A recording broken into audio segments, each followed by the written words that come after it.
Hey guys, it's me Keisha and I'm back with my All Tea All Shade Reasonable Doubt Season 3 Episode 2 review. Episode 1 review from Season 3 is already up, so make sure you guys check that out as well.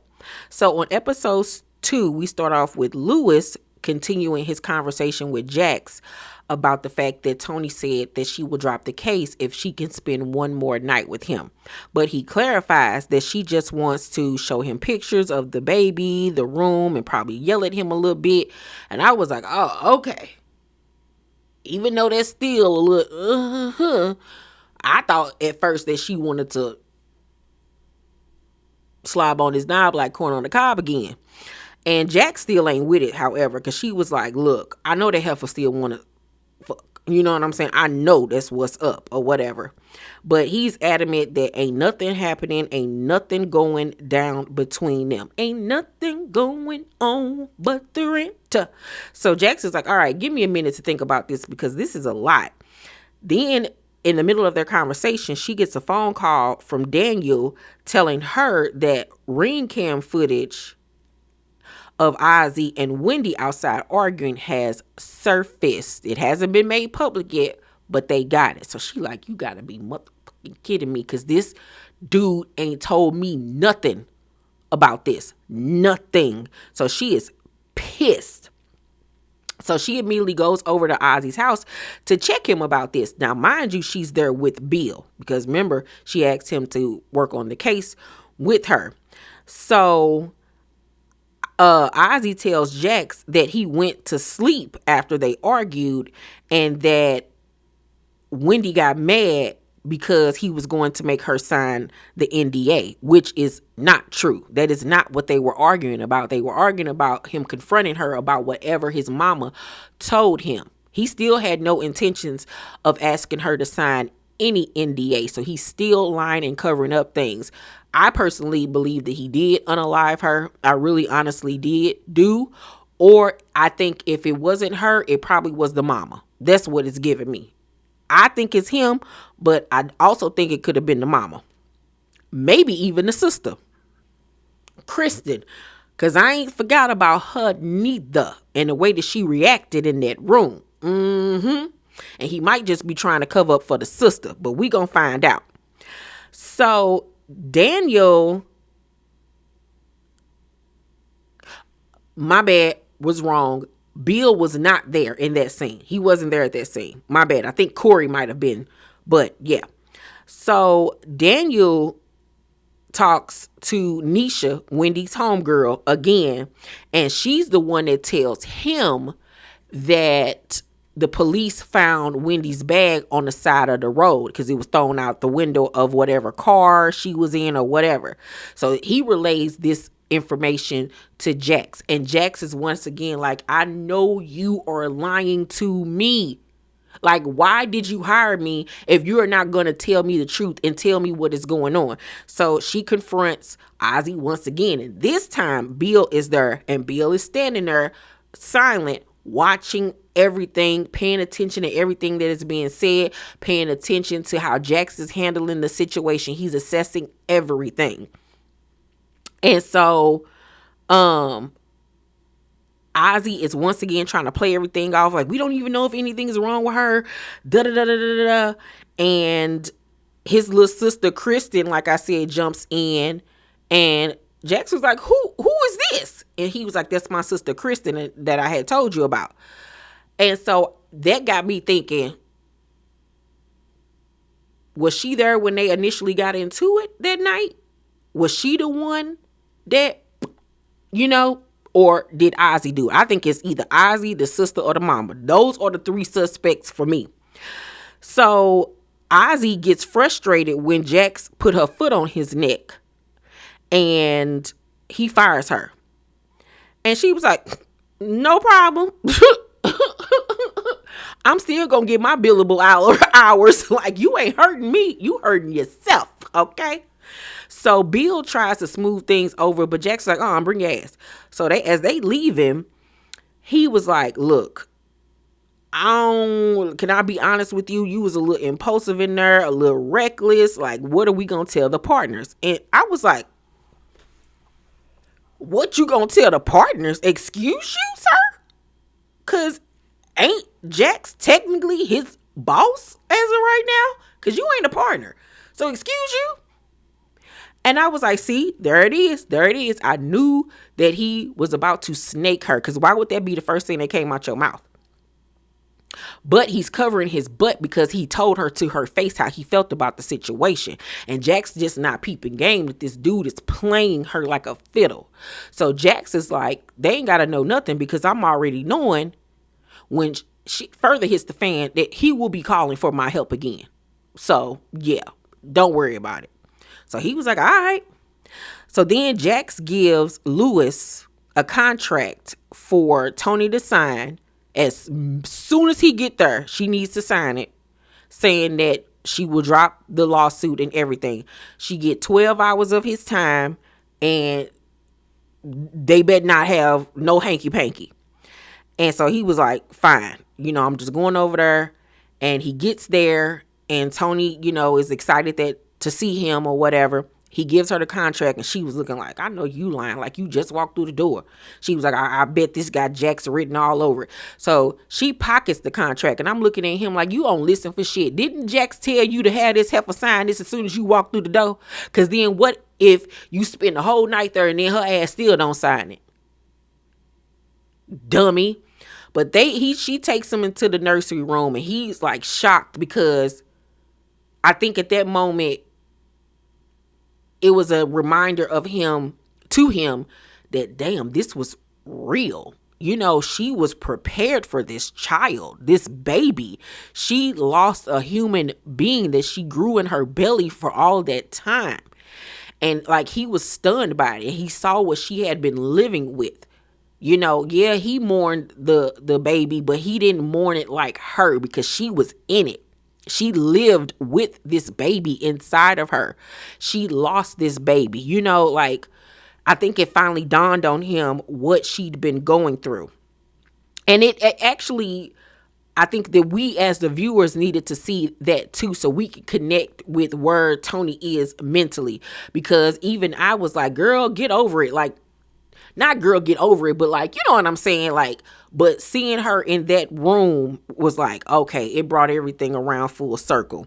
And it made me understand her from a mother to mother aspect. So back at the crib, Jax is working, but low key, she's spinning in her head because he over there with her. And so Naima was like, where Dad at? And she was like, he working or whatever.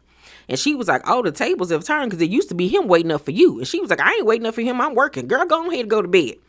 And she was like, okay. And left and went in her room. And once again, this is a scene showing how they just brush her off and always telling her to go to her room and like not really checking in with her.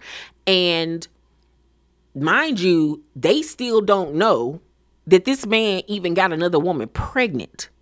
And that they had a sibling on the way. They don't even know this. And I think that that's totally irresponsible of them as parents to not tell them that. Because they're going to eventually find out. That's going to be a blow to the system, to them kids. And I think that's going to be one more thing that pushes Naima further away from them. And that's why, like I said in episode 1 review, I think that that's going to be Naima on their ground. That's what I'm telling you. So, if not Naima, it could be her. I'll save that for later. So Jax then picks up the phone and calls Chanel in the middle of the night, waking her up out her good sleep to vent about Lewis and this whole situation. And Chanel was able to calm her down somewhat, But we then see a press conference with Wendy's sister and her bestie, Nisha. And they saying that it's been a few days now. They haven't found her. Azie isn't responding. Where is he? What is going on? And things are really spiraling out of control at this point. Bill at the office tells the partners that they lost the case. And I said, see, I knew it. I freaking freaking knew it. I knew he was going to snake her because she told his big lip ass not to say nothing. And as soon as he got the opportunity to, he did. So the partner was like, oh, really? And he was like, yeah, Jax didn't want to say anything because she was confident that, we'll get him back or whatever. But to be honest with you, I think her confidence is overconfident, And the partners was like, note taken. Thanks for telling us. It'll work itself out. So he looking like, damn, like they ain't just side with me and say her. Like I thought that they would. He thought it would be easier. But now he see they do got somewhat of loyalty to Jax. So now he see he got to come harder with it next time he basically run her ass over with a bus. And I was like, And now mind you, Jax still don't know that he working against her. So the police come to Ozzy's cribs, pow-pows out, ready for war. His mama there, his daddy there, the sister there, his attorney is there, and they all jump when they come in, with pow-pows out. And they was like, please don't pow-pow him, like he's not armed or whatever. So they tell him that Wendy's phone was tracked to that area, to the house. And so they was like, we got a search warrant. We're searching the house. So now he is freaked out. He is like losing it because everything is just crowding in on him. And at this point, he realized, oh, you done fucked up. He realizes that he needs Jack's help.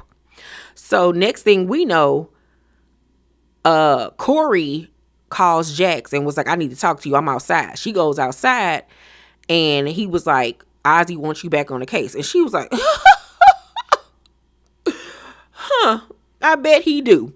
But lo and behold, little did she know that Ozzy was sitting in the car. He was like, look, just give me a minute to talk to you, explain myself. So she welcomed them into the house.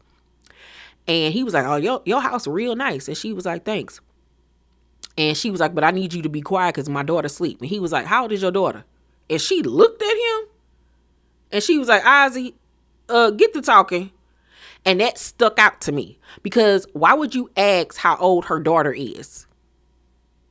That was very suspicious to me. And as a writer, I would do that to plant seeds for something bigger to happen later. So that what really perked my antennas when he asked how old Naima was. And like I said, we seeing them steady overlooking Naima. He already is an actor. He's already a child star. She would know who he is. She would be very persuaded by him if need be. Yeah. So he sit down on the steps and get to telling her this story, which I don't even know if it's true or not, because he's a liar, about this fan that went online was saying that when she had an encounter with him, he was rude and nasty, and that she thinks that he did unalive Wendy. And he says, but what that person didn't know is that was the day I found out that my grandmother had passed. It was the worst day of my life. So this really tugs on Jack's heartstrings. He's reeling her in.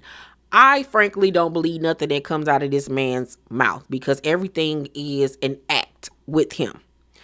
So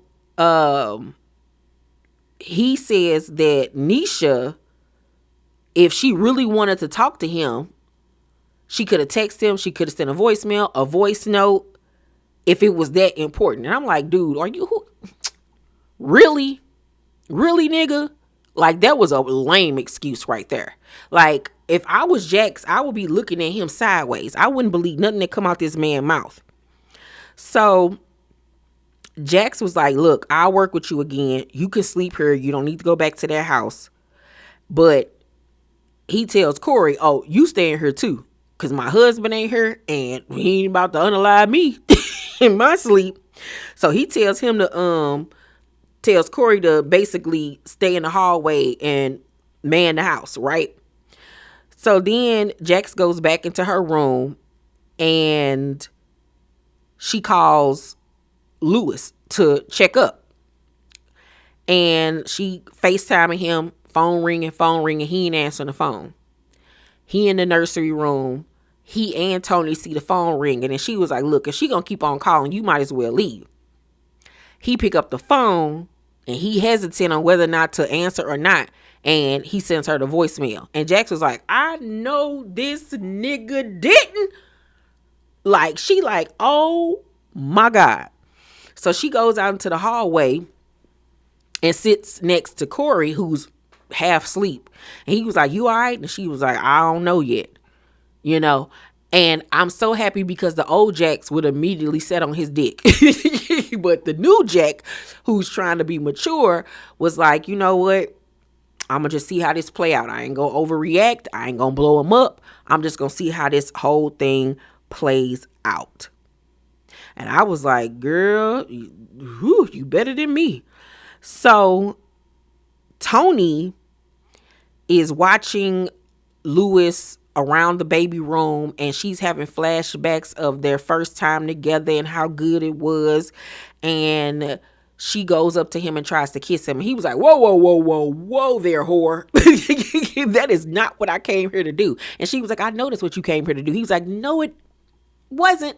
And so she gets to going off on him or whatever, and screaming and hooping and hollering about how he get to go on with his life, but she had to sit there and deal with this, you know. And that actress, she did that with that part of the script. She went there with that monologue. She did a great job with making us feel the pain and the anguish and the sadness and the sorrow and the loneliness that she's going through with losing this baby. Don't she got kids though? Do she got other kids? Because didn't her kids go to school with Jax and them kids? If I'm not mistaken. But anywho, so she get the, like I said, crying and stuff. She pull out the papers, sign it, and throw it at him. And she's crying, and he grabs her and he holds her. But then she gets upset and pushes him away and tells him to get the fuck on, pretty much. And she storms out the room. And I was like, well, that went left. So the next morning, Jax and Corey in the kitchen when Azie wakes up, and he was like, what's wrong? Because he could tell like something is wrong. So they tell him that Wendy's body was found near his cabin with a bullet that matches his pow pow. And I said, girl, all of the signs and signals and dots are lining up that you are the unaliver, okay? So he was like, no. And he get the crying and stuff, but you know, he an actor, so you can't even really believe his tears, you know? So Naima come out the room when he was like, no, having one of his psychotic moments. And Naima was like, mama, what's going on? She was like, Naima, go back in your room. Once again, they pushing Naima back in that room and telling her to go on somewhere. They treating her like a kid. It's almost like Naima and Azie have a lot in common because their parents overlook their feelings. They're not acknowledging their emotions and what they're going through. They still treat them like kids. So I kind of can see maybe Azie playing into that to get close to Naima. The fact that Jax and them treat her like a little girl. I'm just telling you. It could happen. It could not. But that's where my mind is going from a writer's aspect. Because my sick ass would do that. So, like I said, Jax tells her to go back to bed. Then we see Bill at the prosecuting attorney's office negotiating a second-degree murder charge for Azie instead of first degree because he has no priors. And so dude was like, all right, we can do that. And so before he leaves, Bill asks that an unmarked car go to Jack's house to pick him up so, you know, it won't be all over the news. And he was like, nah, just because he's a celebrity don't mean we're about to give him special treatment. It's not going down like that. So Bill was looking like, how dare you tell me no? Do you not know who I am? Have you not met me yet? So he looks and sees a photograph of the prosecuting attorney in the Marines, Air Force, whatever he was in. He was like, oh, you was in such and such. And he was like, yeah, I was in such and such. So once again, he's using some kind of commonality to bond with a person, right? And so he goes on to tell him that, I know people that could really help fund you running for whatever office dude running for. And he was like, wait a minute, how you know I'm running for office? And he was like, look, just know da da da da da da da. And so I was like, once again, he's doing his research on people so he can make sure that he has something on them that he can relate to ease his way in and make people more comfortable. So they end up working it out in his favor for an unmarked car to go and get Azie from Jack's house. He ended up getting his way again. Azie back at the crib at Jack's house, he got like 30 minutes before they pull up on him. And so he tells Jax that he did not unalive Wendy. And she was like, I know, I believe you. And I'm like, Jax, I don't know why. I don't know why you believe him, girl, because he lied to you the whole time. I don't know if she was just telling him she believed him just to keep him cool at that point. But I'm hoping and a praying and a wishing and a hoping that she do not believe him. So he goes into the bathroom, takes out his phone and calls some dude by the name of Alex who's not answering the phone. So he leaves a voicemail and was like, yo, they found Wendy's body. I need to talk to you real quick. And I'm like, this nigga so stupid. Have you ever watched Law and Order? Like, why are you using your phone like they can't pull records and get voicemail messages? Like, you stupid. So he nervous. He stand up in the mirror and get to practicing how he's going to act when he gets arrested. And I said, oh, he crazy. He's smacking himself all in the face and stuff. And I was like, his whole life, he has been playing a character. He don't even know who he is. And he obviously has major anger issues. He's probably one of those quote unquote child stars that's been told, yes, his whole life probably was a snotty nosed kid that was rude to people, entitled and everything else. And when he can't get his way, he clicks out, right? That's what it's giving me. So Lewis, mind you, still ain't came home. So back at Toni's house, he's still packing up the baby room, and he comes across the little jersey that she got the baby of his favorite football team, and he holds it and breaks down and cries. Like, dang, like it finally hit him. Toni ends up coming into the room and catching him crying and goes to apologize. And he was like, you ain't got to do that. Like, it's all good or whatever. And they kind of have a moment of bonding over the passing of their child. And they have, like I said, they share that moment with each other. And so hopefully at this point, things can be done and over with. So Lewis ends up coming home, and Jax ends up telling him everything that happened while he was gone. And he's stunned. Like, what? Like, Corey was in my house. Potential murderer was in my house. Like, what is going on? So he ends up telling her that he needed that night as much as Toni did. And he says that, yeah, she did want to bang me, but I ain't do nothing. And Jax was like, woo, thank you, Jesus. And so as they come to Jesus moment, it's a knock on the door, and they both looking like, who is that? And so he gets up to go to the door, and Jax hears him say, what you doing here?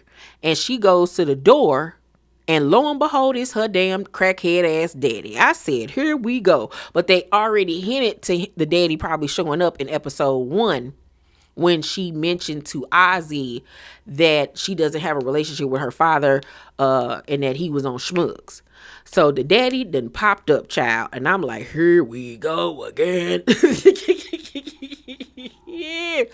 And so I'm looking forward to seeing how him and Pauletta Washington play off each other, because you know her mama's so selfish. Oh my God, she is so selfish. So this is going to be very interesting to see Jax now having, on top of everything else she's dealing with, her father return, because what are you returning for? Are you clean? Are you still getting high? Like, what is going on with this? Okay. Is he trying to repair their relationship? This is just another added piece of the shit show in Jack's life. Now, I was getting ready to say earlier, if that's not her daughter that she was screaming and hollering for that was on the ground, it might be her daddy. It might be her daddy. Maybe her and her daddy are able to get to a place of reconciliation and something happens to him. And I'm thinking that it could be the daddy, because the way that whoever the man is that comes in the room to help her, he was really calm in the moment, or at least that's how they tried to make it seem. So I think that the person on the ground was either her father or Naima. That's what I'm thinking as of right now. And what I'm also thinking is that Ozzy's back is going to be up against the wall at some point in this murder case. And Jax is going to learn how much of a sociopath he is and a liar, and that he probably did unalive that girl and not want to work with him anymore. And I could see him doing something to Naima, or getting close to Naima and using Naima against her, or harming her in some kind of way. That's what I'm thinking right about now. I'm going to give episode 2 an A. I actually enjoy episode 2 more than I enjoy episode 1. I love where this season is headed.